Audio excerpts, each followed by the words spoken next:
नमस्कार दोस्तों, स्वागत है हमारे YouTube चैनल एग्जाम सिटी में। आज के इस वीडियो में जूनियर शिक्षक भर्ती का मॉडल पेपर कराने जा रहे हैं, जिसमें सामान्य ज्ञान के पूरे 50 प्रश्न होंगे जो बार बार परीक्षाओं में पूछे जाते हैं।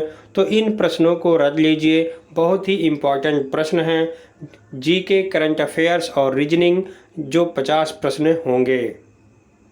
दोस्तों, हमारे द्वारा 5 वीडियो बनाया गया है, जिसमें पूरे 150 प्रश्नों को समाहित किया गया है। यानी 150 एक वीडियो में, 150 एक वीडियो में, ऐसे ऐसे 5 वीडियो बनाए गए हैं, जो कि वीडियो पूरे एक एक घंटे के हुआ करते थे। अब हमारे द्वारा 50 प्रश्न सामान्य ज्ञान और 100 प्रश्न हिंदी के, अब वो अलग अलग वीडियो में आप सबको मिलेंगे। जीके के 50 प्रश्न अलग और जो हिंदी है वो 100 प्रश्न अलग वीडियो में देखने के लिए मिलेंगे। तो पहले आज के इस वीडियो में सामान्य ज्ञान देखने वाले हैं, जिसमें सामान्य ज्ञान, करंट अफेयर्स और रीजनिंग जो 50 प्रश्न पूछे जाएंगे सामान्य ज्ञान के जूनियर शिक्षक भर्ती में, उसी पैटर्न पर आधारित ये 50 प्रश्न हैं। तो सबसे पहले आइए उन्हीं प्रश्नों को देख लेते हैं।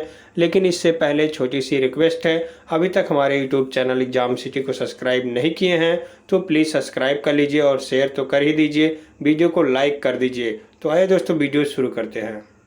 तो चलिए आज का पहला प्रश्न शुरू करते हैं। पंचायती राज प्रणाली में पंचायत समिति किस स्तर पर गठित की जाती है? तो ये बताना है जो पंचायत समिति है वो ग्राम स्तर पर कि खंड स्तर पर या न्याय पंचायत स्तर पर या जिला स्तर पर गठित की जाती है। यदि आपका उत्तर जाता है ग्राम पंचायत स्तर पर, निश्चित रूप से गलत जाएगा। ये खंड स्तर पर होता है। जो पंचायती राज प्रणाली की पंचायत समिति बनती है, ये खंड स्तर पर बनाया जाता है। अगला प्रश्न है, भारत में दल बदल अधिनियम कब पारित किया गया? तो आप सबके सामने ये 4 विकल्प दिया गया है, चारों में से एक विकल्प सही है। तो दल बदल जो अधिनियम था वो पारित किया गया था 1985 ईस्वी में। 1985 ईस्वी में दल बदल अधिनियम पारित किया गया था। अब यहाँ से एक प्रश्न और बनता है कि दल बदल जो अधिनियम पारित किया गया था, ये किस संविधान संशोधन के अंतर्गत पारित किया गया था? तो इसका राइट हो जाएगा 52वें संविधान संशोधन के अंतर्गत अधिनियम 1985। ये पूछ लिया जाए कि अनुसूची यानी किस अनुसूची में इसे रखा गया है, तो 10वें अनुसूची में इसे रखा गया है। दल बदल अधिनियम को 10वें अनुसूची में रखा गया है। तो 3 प्रश्न यहाँ से इम्पॉर्टेंट हो जाते हैं कि कौन सी अनुसूची है, कौन सा संविधान संशोधन है और कौन सा अधिनियम है। तो दल बदल अधिनियम 1985, 52वां संविधान संशोधन और अनुसूची पूछा जाए तो 10वां अनुसूची। ये इतना इम्पॉर्टेंट है, याद रखिएगा। भारतीय संविधान में किस अनुच्छेद के तहत संशोधन किया जाता है? बहुत ही इम्पॉर्टेंट प्रश्न है। 4 अनुच्छेद दिए गए हैं, इसमें से आप सबको सही अनुच्छेद का चयन करना है कि किस अनुच्छेद के अंतर्गत ये प्रावधान किया गया है कि संविधान में संशोधन हो सकता है। तो इसका राइट आंसर है अनुच्छेद 368 में ये प्रावधान किया गया है कि भारतीय संविधान में संशोधन किया जा सकता है। तो इसका राइट आंसर है अनुच्छेद 368। अगला प्रश्न है, भारत के मुख्य निर्वाचन आयुक्त की पदावधि किस उम्र या किस आयु सीमा तक होती है, ये बताना है। तो भारत के जो मुख्य निर्वाचन आयुक्त हैं, उनकी जो आयु है वो 65 वर्ष होती है, या 65 वर्ष पूरा हो जाए या 6 वर्ष पूरा हो जाए। तो 6 वर्ष और 65 वर्ष तक ये मान्य होते हैं। अधिकतम 65 वर्ष उनकी उम्र हो गई है तो रिटायर हो जाएंगे और 6 वर्ष तक उनकी कालावधि होती है। तो ये आप लोग को जान लेना है। अगला प्रश्न आप सबके सामने है, कौन सी संस्था संवैधानिक नहीं है? ये आप सबके सामने आ जाता है प्रश्न। ये बताना है कि कौन सी संस्था संवैधानिक नहीं है। तो इसका राइट आंसर है जो मानवाधिकार आयोग है, ये संवैधानिक नहीं है।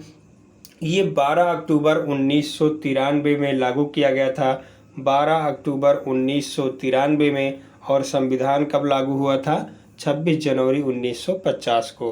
तो ये 1993 में लागू हुआ था, इसलिए ये मानवाधिकार संवैधानिक नहीं माना जाएगा। जबकि राज्य निर्वाचन आयोग, राज्य वित्त आयोग, जिला पंचायत, ये सब क्या है? संवैधानिक है। अगला प्रश्न देख सकते हैं, आप लोग के सामने है, निम्नलिखित राज्यों अथवा संघ राज्यों में कौन सा पाकिस्तान से सीमा नहीं बनाता है? तो आप लोगों के सामने है, पंजाब तो बनाता ही है, गुजरात भी बनाता है और राजस्थान बनाता है। तो ये हिमाचल प्रदेश ऐसा राज्य है जो पाकिस्तान से सीमा नहीं बनाता है। अब अगला प्रश्न है, निम्नलिखित में से कौन सा राज्य सर्वाधिक राज्यों से सीमा बनाता है? ये बताना है कि कौन सा ऐसा भारत का राज्य है जो सबसे अधिक राज्यों से सीमा बनाता है। मध्य प्रदेश, राजस्थान, छत्तीसगढ़, उत्तर प्रदेश। तो इसमें से एक उत्तर प्रदेश ऐसा राज्य है जो 9 राज्यों से सीमा बनाता है। अब वो 9 राज्य कौन है? उत्तराखंड है। उत्तराखंड के बाद आप लोग आइए हिमाचल प्रदेश है। हिमाचल प्रदेश के बाद आप लोग और आगे आएंगे तो हरियाणा भी आप सबके सामने मिल जाएगा। उसके बाद राजस्थान मिल जाएगा। केंद्र शासित प्रदेश की बात करें तो दिल्ली भी केंद्र शासित प्रदेश है, ये भी मिल जाएगा। फिर मध्य प्रदेश अर्थात एमपी, उसके बाद झारखंड, उसके बाद छत्तीसगढ़, फिर आपके सामने बिहार आ जाता है। तो ये 9 राज्य हैं। अगर जो राज्य की बात करें जाए तो 8 राज्य और एक केंद्र शासित प्रदेश दिल्ली, कुल मिलाकर के 9 राज्यों से सीमा बनाता है उत्तर प्रदेश। अगला प्रश्न है, पुडुचेरी का विभाजन किस क्षेत्र राज्य में नहीं है? ये बताना है, बहुत ही इम्पोर्टेंट प्रश्न है। तो पुडुचेरी का जो क्षेत्र है वो तमिलनाडु में भी है, केरल में भी है और आंध्र प्रदेश में भी पड़ता है। तो इन 3 हिस्सों में विभाजन किया गया है पुडुचेरी को, जबकि तेलंगाना में इसका विभाजन नहीं है। तो इसका राइट आंसर हो जाएगा तेलंगाना। तो गोविंद सागर झील भारत के किस राज्य में स्थित है? ये अगला प्रश्न आप सबके सामने है। गोविंद सागर झील भारत के किस राज्य में है? तो गोविंद सागर झील जो है हिमाचल प्रदेश राज्य में है। और ये किस के नाम पे गोविंद सागर झील का नाम पड़ा है? तो ये सिखों के 10वें गुरु गोविंद सिंह के नाम पर, गुरु गोविंद सिंह के नाम पर गोविंद सागर झील का नाम पड़ा है, जो कि हिमाचल प्रदेश में है। अगला प्रश्न है, बहुत ही इम्पोर्टेंट है। सविनय अवज्ञा आंदोलन के समय महात्मा गांधी ने कौन सा सत्याग्रह शुरू किया था? सविनय अवज्ञा आंदोलन के समय महात्मा गांधी ने कौन सा सत्याग्रह शुरू किया था? तो उनके द्वारा ये शुरू किया गया था नमक सत्याग्रह। नमक सत्याग्रह शुरू किया गया था। ये पूछा जाए कि नमक सत्याग्रह कब शुरू किया गया था? तो 12 मार्च 1930 ईस्वी में नमक सत्याग्रह शुरू किया गया था सविनय अवज्ञा आंदोलन के अंतर्गत। और ये कब बंद किया गया था? तो ये भी इम्पोर्टेंट है, 5 अप्रैल 1930 में बंद कर दिया गया था और 12 मार्च 1930 से शुरू किया गया था। इसे डांडी मार्च भी कहते हैं, तो ये भी आप लोग याद रखिएगा। नर्मदा बचाओ आंदोलन निम्नलिखित में से कौन से संबंधित है? ये आप सबको बताना है। बहुत ही इम्पोर्टेंट प्रश्न है आप सबके सामने कि नर्मदा बचाओ आंदोलन कौन शुरू किया था, किससे संबंधित है? तो मेधा पाटकर ने शुरू किया था। तो इसका राइट आंसर हो जाएगा, जो नर्मदा बचाओ आंदोलन है, मेधा पाटकर से संबंधित है। अगला प्रश्न है, विश्व वानिकी दिवस कब मनाया जाता है? तो विश्व वानिकी दिवस 21 मार्च को मनाया जाता है। कब मनाया जाता है? 21 मार्च को मनाया जाता है। 31 मई को क्या मनाया जाता है? तो विश्व तंबाकू दिवस मनाया जाता है, तंबाकू दिवस। और 16 सितंबर की बात करें तो सब लोग जानते हैं 16 सितंबर को मनाया जाता है ओजोन परत क्षरण दिवस। तो ओजोन परत क्षरण दिवस 16 सितंबर को। और 5 जून को क्या मनाया जाता है, ये सब लोग जानते हैं। तो कमेंट बॉक्स में कमेंट करके आप लोग को बताना है कि 5 जून को क्या मनाया जाता है। अगला प्रश्न है, ऋग्वेद है। ऋग्वेद है यानी ऋग्वेद सबसे पुराना है। 4 वेद होते हैं, आप लोग जानते हैं। लेकिन ऋग्वेद में क्या है, क्या उसकी विशेषता है, ये इसमें दिया गया है विकल्पों में। तो आपको एक विकल्प का चयन करना है। तो स्रोतों का संकलन है, ये आप लोगों के सामने है। विकल्प नंबर पहला यहाँ सही हो जाएगा। अगला प्रश्न है, निम्नलिखित में से किस राजवंश के अभिलेख से इस परंपरा का समर्थन होता है कि लुम्बिनी शाक्यमुनि बुद्ध का जन्म स्थान है? तो राइट आंसर आपके सामने आ जाता है कि मौर्य वंश राजवंश, ये अभिलेख से ये पता चलता है कि लुम्बिनी शाक्यमुनि बुद्ध का जन्म स्थान है। किससे पता चलता है? तो मौर्य वंश से पता चलता है। निम्नलिखित में से किस प्रथा की शुरुआत राजपूतों के समय में हुई थी? तो राजपूतों के समय में ये जौहर प्रथा की शुरुआत हुई थी। जौहर प्रथा क्या है? तो एक सती प्रथा का जान लीजिए प्रतिरूप है। आप लोग जान सकते हैं मुगलों या मुसलमानों के आक्रमणकारों से जो राजपूत की रानियां थीं वो अपने पति यानी शौहर के चिताओं में कूदकर अपना जान दे देती थी। यही है जौहर प्रथा। अगला प्रश्न आप सबके सामने है, औरंगजेब की मृत्यु के पश्चात मराठा नेतृत्व किसके हाथों में था? तो इसका राइट आंसर है राजा राम। औरंगजेब की मृत्यु के पश्चात मराठा नेतृत्व राजा राम के हाथ में था। ब्रिटिश भारत की राजधानी का कलकत्ता से दिल्ली स्थानांतरण किसके काल में क्रियान्वित हुआ? तो इसका राइट आंसर आप सबके सामने है। 4 विकल्पों में से कोई एक सही है जिसको बताना है। तो इसका राइट आंसर हो जाएगा लॉर्ड हार्डिंग। और इसमें से 2 प्रश्न आप लोग के से पूछे जाता है। एक प्रश्न ये पूछा जाता है कि घोषणा कब हुई थी कि दिल्ली भारत की राजधानी होगी? तो 1911 ईस्वी में एक कार्यक्रम किया गया था दिल्ली में, जिसे दिल्ली कार्यक्रम कहा जाता है। तो उसमें ये घोषणा किया गया था। इंग्लैंड के राजा जॉर्ज पंचम भी आए हुए थे और उसमें घोषणा किया गया था 1911 ईस्वी में कि दिल्ली भारत की राजधानी होगी। और दिल्ली भारत की राजधानी बनी कब थी? तो 1912 ईस्वी में बनी थी। 2 प्रश्न यहाँ से पूछे जाते हैं, कन्फ्यूजन नहीं होना है, याद रखना है। अगला प्रश्न है, रॉलेट एक्ट किस वायसराय के काल में पारित हुआ था? रॉलेट एक्ट किस वायसराय के काल में पारित हुआ था?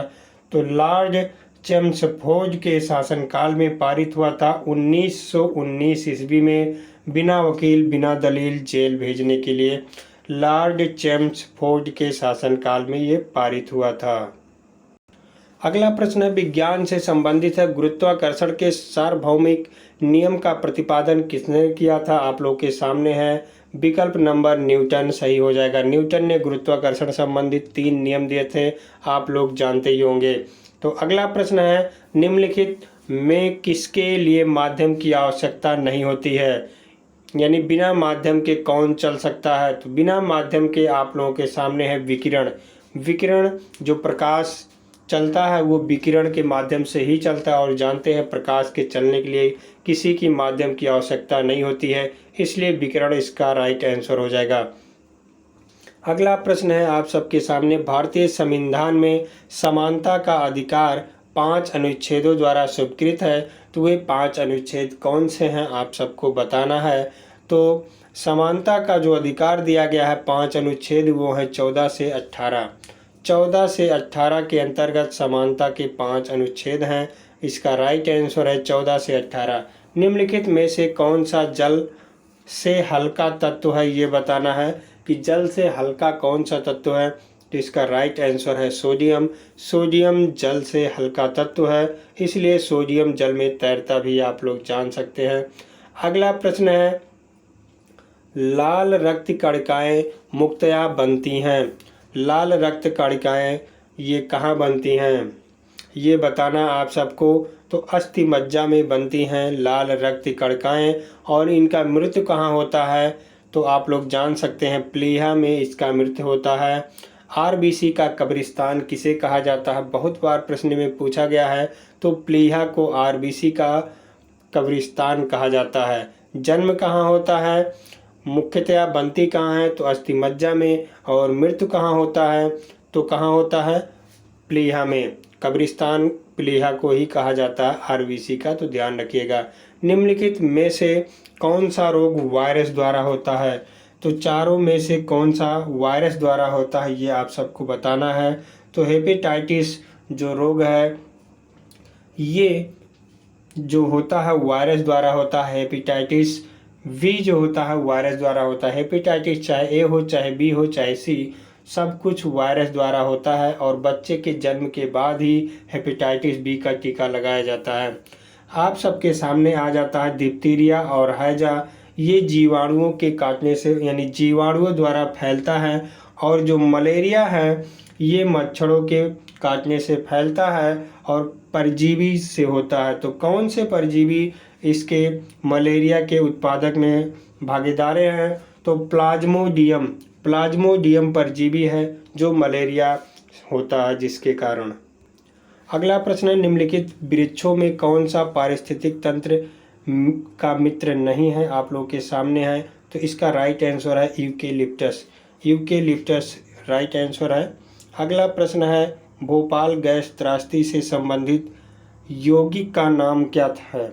ये बताना है। भोपाल गैस त्रासदी से संबंधित गैस का नाम बताना है। तो मेथिल आइसोसाइनेट इसका राइट आंसर है, मेथाइल आइसोसाइनेट। और सन पूछा जाए तो 1984 ईस्वी में यह घटना घटी थी जिसमें हजारों लोग की जान चली गई थी। अगला प्रश्न है, नाभिकीय ऊर्जा का उपयोग प्रायः कारक है? तो इसका राइट आंसर है ऊष्मीय प्रदूषण। नाभिकीय ऊर्जा का उपयोग प्रायः कारक कौन सा है? तो ऊष्मीय प्रदूषण है। अगला प्रश्न है, अधूरे प्रज्वलन के कारण मोटर कार एवं सिगरेट से निकलने वाली रंगीन गैस का नाम बताना है। तो इसका राइट आंसर है कार्बन मोनोऑक्साइड। अधूरे प्रज्वलन के कारण मोटर कार एवं सिगरेट से निकलने वाली रंगहीन गैस का नाम है कार्बन मोनोऑक्साइड। इसे CO से दर्शाया जाता है। अगला प्रश्न है, रेड क्लिक लाइन सीमा निर्धारित करती है? रेड क्लिक लाइन सीमा जो है किस देशों के बीच होती है? तो भारत और चीन के बीच ये रेड लाइन सीमा होती है। अब बात आती है उत्तरी कोरिया और दक्षिणी कोरिया के बीच कौन सी रेखा होती है? तो 38वीं समांतर रेखा होती है। 38वीं डिग्री समांतर रेखा उत्तर कोरिया और दक्षिण कोरिया को विभाजित करती है। वहीं संयुक्त राज्य अमेरिका और कनाडा की बात करें तो 49 डिग्री समांतर रेखा जो है वो संयुक्त राज्य अमेरिका और कनाडा को विभाजित करती है। भारत और चीन के बीच जो रेखा है वो मैक-मोहन रेखा है। कौन सी रेखा है? मैक-मोहन रेखा है भारत और चीन के बीच। कुछ देश और हैं जैसे जर्मनी और फ्रांस के बीच कौन सी रेखा विभाजित करती है? तो जर्मनी और फ्रांस के बीच जो रेखा है वो मैगी-नाट रेखा है। मैगी-नाट रेखा ये जर्मनी और फ्रांस को विभाजित करती है। जर्मनी और पोलैंड को विभाजित करने वाली रेखा है हिंडनबर्ग रेखा। हिंडनबर्ग रेखा जर्मनी और पोलैंड को विभाजित करती है। चलिए अब अगला प्रश्न देख लेते हैं। ट्राइसेम एक कार्यक्रम है। ट्राइसेम एक कार्यक्रम है। कौन सा कार्यक्रम है ये बताना है। तो इसका राइट आंसर हो जाएगा ग्रामीण विकास कार्यक्रम। ग्रामीण विकास कार्यक्रम है। अगर जो ट्राइसेम की फुल फॉर्म देखें तो training Indian youth for self employment. इसकी शुरुआत कब की गई थी? तो 1979 में इसकी शुरुआत की गई थी और इसका फुल फॉर्म है training Indian youth for self employment. तो ये राइट आंसर हो जाएगा। ट्राइसेम का कार्यक्रम क्या है? तो राष्ट्रीय ग्रामीण विकास कार्यक्रम है। अगला प्रश्न है, निर्धनता का दुष्चक्र की अवधारणा संबंधित है। तो निर्धनता का दुष्चक्र की अवधारणा किससे संबंधित है? तो आपके सामने आ जाता है नक्शे से संबंधित है। और जो ये नक्शे हैं इनका पूरा नाम रैगनर नक्शे है। अगला प्रश्न आप सबके सामने है। अगले प्रश्न में बताना है आप सबको, सूची मिलान करना है। आप लोग देख सकते हैं सर्व शिक्षा अभियान कब शुरू किया गया था, साक्षर भारत कब शुरू किया गया था, ऑपरेशन ब्लैक बोर्ड और राष्ट्रीय साक्षरता मिशन। आप लोगों को मिलान करना है। तो सबसे पहले देख सकते हैं सर्व शिक्षा अभियान 2001 में शुरुआत किया गया था। साक्षर भारत 2009 में शुरुआत किया गया था। ऑपरेशन ब्लैक बोर्ड 1987 में शुरुआत किया गया था और राष्ट्रीय साक्षरता मिशन 1988 में शुरुआत किया गया था। अर्थात A का 3 और B का 4 सी का 1 और राष्ट्रीय साक्षरता मिशन डी का 2 हो जाएगा। तो इस हिसाब से हमारा यहाँ देख सकते हैं ए का 3 और 2 का 4, ए का 3 2 का 4 तो कौन सा हो गया, ए का 3 1 दिया तो ये हमारा विकल्प सही हो जाता है। फिलहाल कुल मिला के कहें तो हमें ये सन याद होना चाहिए, इस सन याद रहेगा तो हमारा सब कुछ सही हो जाएगा। तो सर्व शिक्षा अभियान 2001 में, साक्षर भारत 2009 में, ऑपरेशन ब्लैक बोर्ड 1987 में और राष्ट्रीय साक्षरता मिशन 1988 में शुरू किया गया था। अगला प्रश्न है 2011 में निम्नलिखित राज्यों में से किस राज्य में उच्चतम लिंगानुपात है। किस राज्य में लिंगानुपात उच्चतम है ये बताना है। तो इस दिए गए विकल्प में तमिलनाडु की जो लिंगानुपात है सबसे उच्चतम है, 996 तमिलनाडु का है।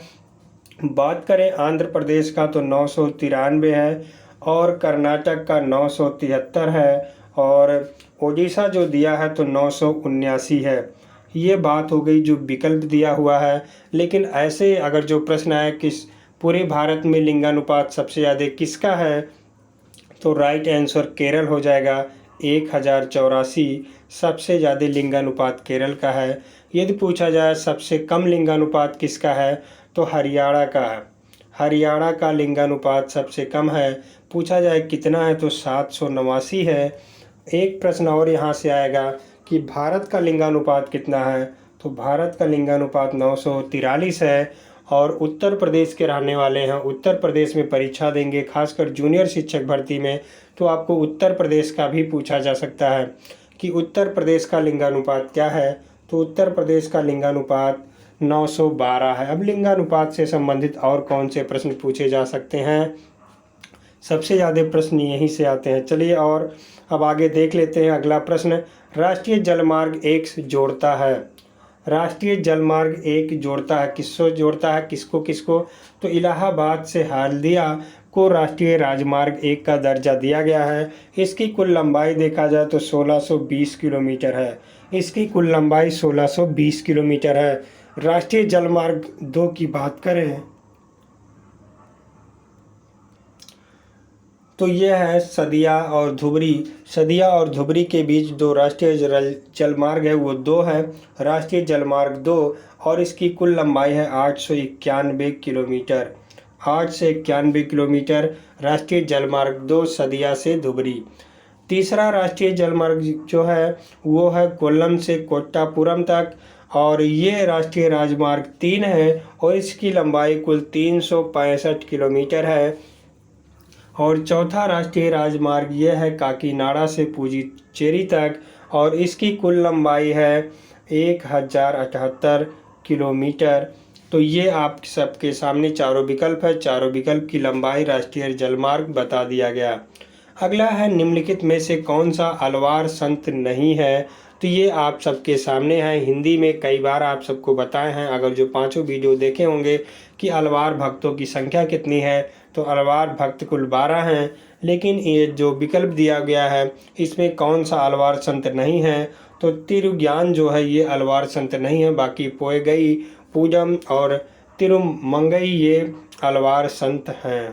तो अगला प्रश्न है, गौतम बुद्ध द्वारा अपने धर्म में दीक्षित किया जाने वाला अंतिम व्यक्ति निम्नलिखित में से कौन सा है। तो आप लोग जानते हैं कि जो गौतम बुद्ध थे वो कुशीनगर में रहा करते थे, यानी कुशीनगर में उनका महापरिनिर्वाण हुआ था, यानी अर्थात उनका मृत्यु हुआ था और उनके द्वारा जो अंतिम दीक्षित व्यक्ति हैं उनका नाम सुबुद्ध है, उनका नाम सुबुद्ध है। बहुत बार परीक्षाओं में ये पूछा जाने वाला प्रश्न है। अब यहाँ से आप सबके सामने करंट अफेयर्स का प्रश्न शुरू होता है। दिसंबर 2020 में राज्य सरकार की निर्देशिका तक डिजिटल पहुंच सुनिश्चित करने के लिए मोबाइल ऐप डिजिटनेस्ट का प्रारंभ किया किस राज्य सरकार द्वारा किया गया, आप सबको बताना है।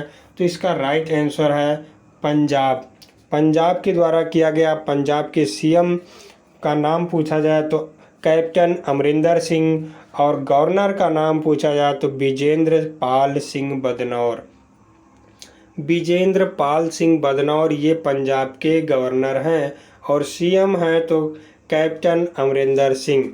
अगला प्रश्न है, म्यांमार ने कौन सी भारतीय पनडुब्बी अपनी नौसेना में शामिल की? तो दोस्तों, म्यांमार ने अभी हाल ही में भारत से पनडुब्बी खरीदा था, जिसमें आप सबको नाम बताना कि भारत की पनडुब्बी कौन है। तो INS सिंधुवीर। INS सिंधुवीर भारत की पनडुब्बी है, जिसे 20 दिसंबर 2020 को म्यांमार की सेना में सौंप दिया गया है। अगला प्रश्न है आप सबके सामने, इंडियन कोस्ट गार्ड ICG ने maritime search and rescue operation के सहयोग के लिए 7 एशियाई देशों के साथ समझौता ज्ञापन पर हस्ताक्षर किया है। निम्न में से कौन सा ऐसा देश है जो समझौते का सदस्य नहीं है? तो कुल 7 एशियाई देश है जो समझौते पर हस्ताक्षर किए हैं। तो थाईलैंड है, जापान है, श्रीलंका है, वियतनाम है, फिलीपींस है, म्यांमार है और इंडोनेशिया है। तो इसमें लाओस नहीं है, तो इसका राइट आंसर हो जाएगा लाओस, जो 7 सदस्यीय देशों में शामिल नहीं है। अगला प्रश्न है, 19 जनवरी 2021 को प्रसिद्ध कैंसर विशेषज्ञ डॉक्टर बी शांता का निधन हो गया। इससे संबंधित निम्न कथनों पर विचार कीजिए। उन्हें वर्ष 2005 में रेमन मैग्सेसे अवार्ड से सम्मानित किया गया। वर्ष 2016 में उन्हें पद्म विभूषण से सम्मानित किया गया था। वह चेन्नई में स्थित अड्यार कैंसर संस्थान की अध्यक्ष थी। तो इसका राइट आंसर है सभी, क्योंकि ये सभी सही है। तीनों जो दिया गया है उनके पक्ष में सभी कुछ सब कुछ सही है। अगला है प्रश्न आपके सामने 41 नंबर का, हाल ही में देश के पहले सड़क सुरक्षा माह का उद्घाटन किया गया है। तो आप सबको बताना है कब किया गया है। तो इसका राइट आंसर 18 जनवरी 2021 को देश के पहले सड़क सुरक्षा माह का उद्घाटन किया गया है। कब किया गया? 18 जनवरी को। 42 नंबर का प्रश्न है, 15 जनवरी 2021 को किसने देश की पहली स्वदेश विकसित ड्राइवलेस यानी ड्राइवरलेस मेट्रो कार का अनावरण किया है? तो इसका राइट आंसर है राजनाथ सिंह के द्वारा किया गया है। राजनाथ सिंह जो हमारे भारत के रक्षा मंत्री हैं, उन्हीं के द्वारा ये ड्राइवलेस मेट्रो कार का अनावरण किया गया है।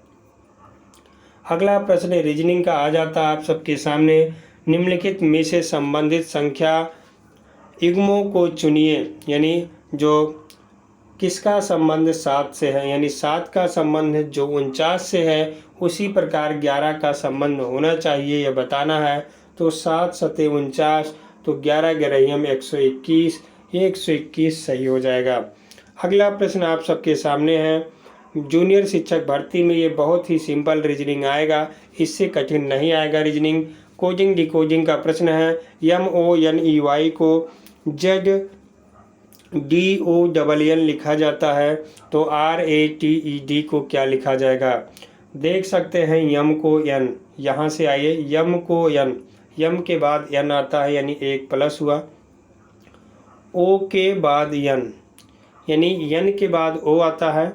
अब एक बार देखिए इधर से प्लस हुआ तो एक बार अब इधर से प्लस हो रहा है, अर्थात अगर जो उसी तरफ से आए तो एक माइनस, नहीं तो एक इधर से प्लस। अब की बार फिर एन के बाद ओ यानी इधर से प्लस, फिर उसके बाद डी के बाद ई इधर से प्लस, उसके बाद फिर इधर से, यानी एक बार इधर से प्लस, एक बार इधर से प्लस, एक बार इधर से प्लस, एक बार इधर से प्लस। तो आप लोग समझ गए होंगे। आर के बाद क्या आएगा? एस आएगा। आर के बाद एस आएगा। उसके बाद जब इधर से एक प्लस हो गया तो इधर से एक माइनस होगा, यानी अब की बार जेड होना चाहिए।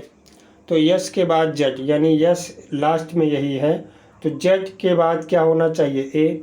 उसके बाद टी के बाद होना चाहिए यू, उसके बाद डी के बाद ई, उसके बाद फिर डी के बाद इधर ही। तो इसका राइट आंसर हो जाएगा ये, यहाँ देख सकते हैं सी।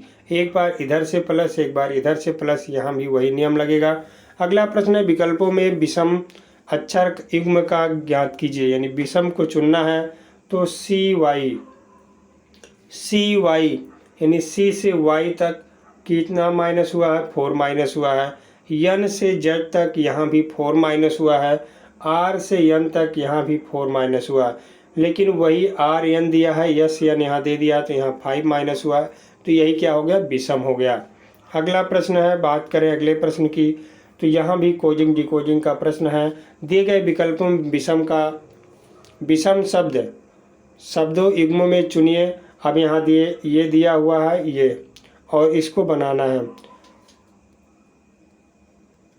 तो चलिए देख लेते हैं। सबसे पहले यहाँ देखिए, तो P के बाद क्या आता है, Q आ जाता है, और O के बाद P आ जाता है, P के बाद Q आ जाता है, U के बाद V आ जाता है, L के बाद M, एक एक प्लस हो रहा सब में।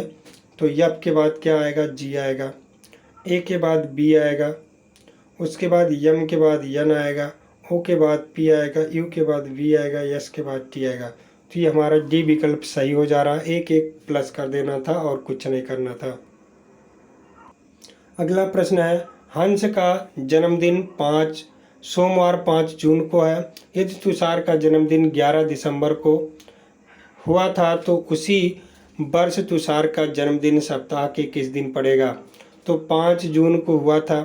5 जून के बाद के कितना दिन अभी जून में बाकी है, 25 दिन।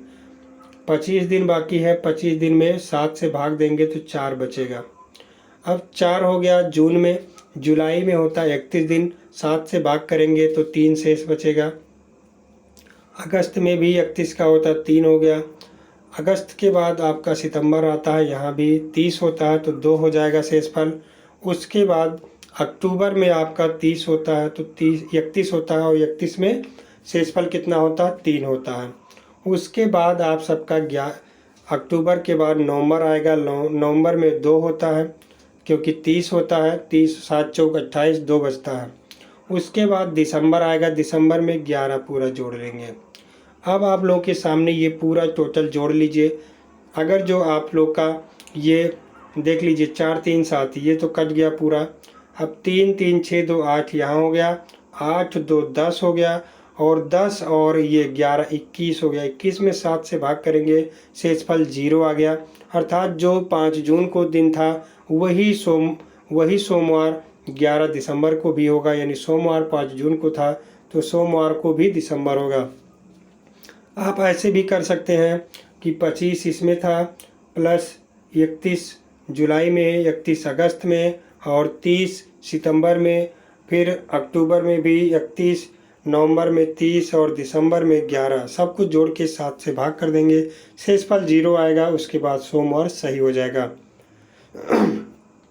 अगला प्रश्न है, यदि आगामी परसों रविवार था तो आगामी कल के दिन गत परसों कौन सा दिन होगा। तो आगामी परसों रविवार था, यानी आज क्या है, शुक्रवार है। आज शुक्रवार है। जो आज शुक्रवार हो गया तो आगे कल, आगामी कल क्या होगा, शनिवार होगा। आगामी कल क्या होगा, शनिवार होगा। और कल के दिन गत परसों क्या होगा, तो परसों क्या होगा, शुक्रवार, उसके बाद बृहस्पतिवार। तो राइट आंसर इसका हो जाएगा बृहस्पतिवार। यानी शनिवार के परसों क्या होगा, गत परसों यानी बीता परसों क्या होगा, बृहस्पतिवार होगा। तो अगला प्रश्न आपके सामने है, 48 नंबर का कथन दिया हुआ है, मेरी कक्षा में सभी विद्यार्थी बुद्धिमान हैं, सुनील बुद्धिमान नहीं है। निष्कर्ष क्या निकाल रहा है, सुनील मेरी कक्षा का विद्यार्थी नहीं है, सुनील को कठोर परिश्रम करना चाहिए। अब निष्कर्ष के अनुसार आप सबको बताना है कि कौन सा सही है। ना तो निष्कर्ष 1 ना तो निष्कर्ष 2। निष्कर्ष 1 निकलता है। क्यों निकलता है, क्योंकि सुनील मेरी कक्षा का विद्यार्थी नहीं है, क्योंकि सुनील पढ़ने में तेज नहीं है यानी बुद्धिमान नहीं है, और जबकि मेरे कक्षा के सभी विद्यार्थी बुद्धिमान हैं तो सुनील मेरे कक्षा का नहीं है, इसलिए ये सही हो जाएगा। केवल निष्कर्ष 1 निकलता है। अंतिम और लास्ट प्रश्न है कि फरवरी 2021 में अंतर्राष्ट्रीय सौर गठबंधन ने किसे अपना महानिदेशक निर्वाचित किया है। तो इसका राइट आंसर आप सबके सामने है, डॉक्टर अजय माथुर। डॉक्टर अजय माथुर को अंतर्राष्ट्रीय सौर संगठन का महानिदेशक अर्थात अध्यक्ष चुना गया है। अंतर्राष्ट्रीय सौर गठबंधन को अंग्रेजी में ISA कहते हैं, यानी इंटरनेशनल सोलर अलायंस, जिसका हेडक्वार्टर आपके भारत में हरियाणा में गुरुग्राम में स्थित है। तो इसका हेडक्वार्टर कहाँ है, हरियाणा गुरुग्राम में, और इसके महानिदेशक अभी चुने गए हैं डॉक्टर अजय माथुर। तो इसका राइट आंसर है विकल्प नंबर डी। तो दोस्तों, हमारे द्वारा ये सामान्य ज्ञान के 50 प्रश्न कराए गए। ये जूनियर भर्ती ही नहीं, जहाँ भी सामान्य ज्ञान के प्रश्न पूछे जाते हैं उस पेपर के लिए भी ये काफ़ी इम्पोर्टेंट साबित होगा। लेकिन खासकर ये जूनियर शिक्षक भर्ती के लिए बनाया गया है। तो इन प्रश्नों को आप लोग रट लीजिए, क्योंकि ये बार बार परीक्षा में पूछे जाने वाले प्रश्न हैं। निश्चित रूप से जूनियर भर्ती में आप सबको लाभ मिलेगा। 5 वीडियो हमारे द्वारा डाला गया 150 प्रश्नों का, 150 प्रश्नों का। वो लोग अभी आप लोग ना देखे हो तो उसको ज़रूर देख लीजिए। अब डेली एक वीडियो आएगा जिसमें एक पे सामान्य ज्ञान का होगा और एक हिंदी का होगा, जिसमें 100 प्रश्न होंगे। आज जैसे मॉडल पेपर डाला गया ये सामान्य ज्ञान का है, तो कल आपको हिंदी का पेपर मिलेगा। एक दिन में एक वीडियो ज़रूर मिलेगा। तो धीरे धीरे आप लोग तैयारी करते रहिए। पेपर अभी स्थगित हुआ है, जब कभी निर्णय होगा पेपर करने पर तो धीरे धीरे तैयारी करते रहिएगा। निश्चित रूप से जो धीरे धीरे तैयारी करते रहेंगे तो उनके लिए ये बहुत आसान हो जाएगा और एक दिन पेपर में वो बढ़िया से नंबर लाएंगे और जूनियर भर्ती में एक सीट पक्का करेंगे। तो ज़्यादा जानकारी के लिए हमारे टेलीग्राम चैनल को ज्वाइन कर सकते हैं। लिंक आपको वीडियो के डिस्क्रिप्शन में मिल जाएगा। और इससे पहले अभी तक हमारे यूट्यूब चैनल एग्जाम सिटी को सब्सक्राइब नहीं किए हैं तो प्लीज़ सब्सक्राइब कर लीजिए, साथ में बेल आइकन प्रेस कर लीजिए, ताकि लेटेस्ट वीडियो के नोटिफिकेशन आप सबको मिलते रहें। बहुत बहुत धन्यवाद वीडियो देखने के लिए।